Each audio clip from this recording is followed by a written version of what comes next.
BoodleBobs, bedtime stories. Don't forget to subscribe.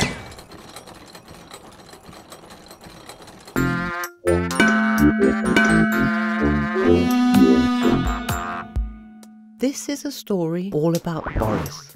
And yes, he's a book.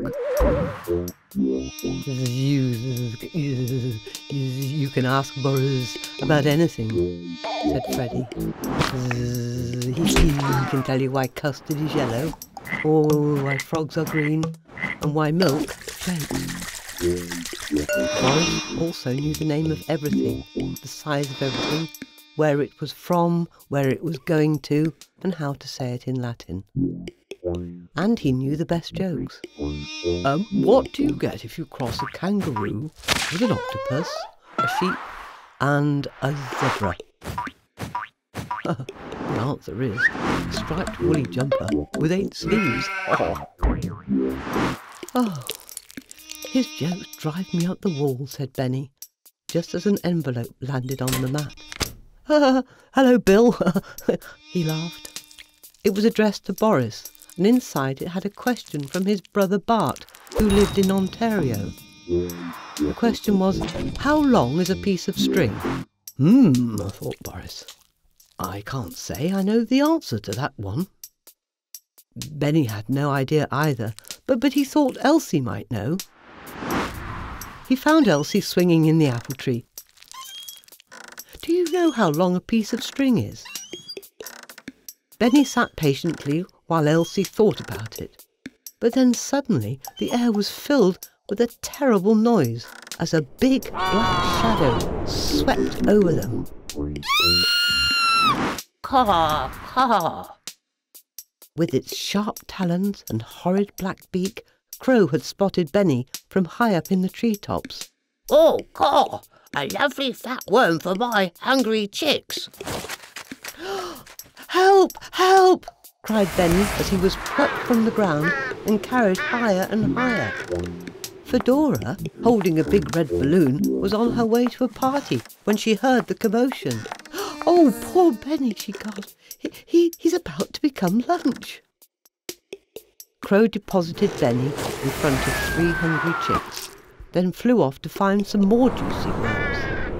The greedy chicks with their yellow beady eyes looked at Benny angrily. He's mine, he's mine, he's mine, squabbled the chicks, giving Benny just enough time to clamber out of the nest and onto a rather thin branch which sagged under his weight. Talk about being out on a limb, he thought. Benny looked down and wobbled. Then he looked back at the 3 wide-open beaks. Oh, I'm between a rock and a hard place, he wailed miserably. Fedora, Elsie and Boris looked up. Oh, if only I could fly, said Fedora wistfully. If only my trunk was longer, said Elsie. And if only I'd known the answer, said Boris. But then he had an idea. He took hold of Fedora's big red balloon.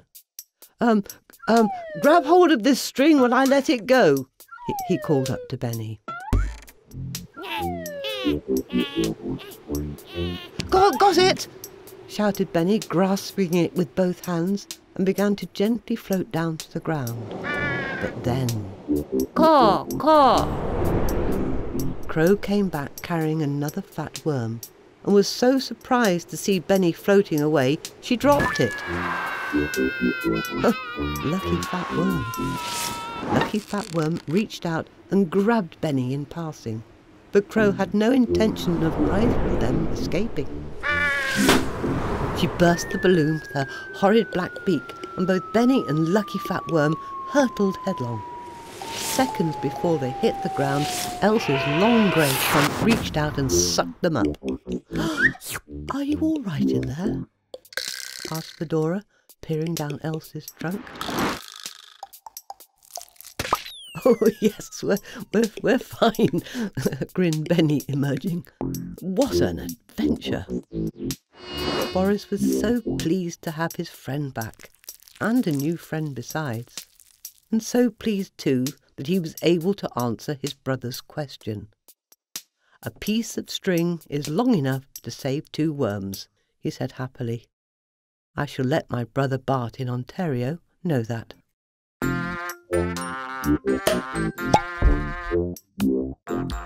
Did you know that if you press this subscribe button, you'll activate an algorithm, which is a bit like a recipe, but it doesn't involve chips, although it might involve bites, but that's another story.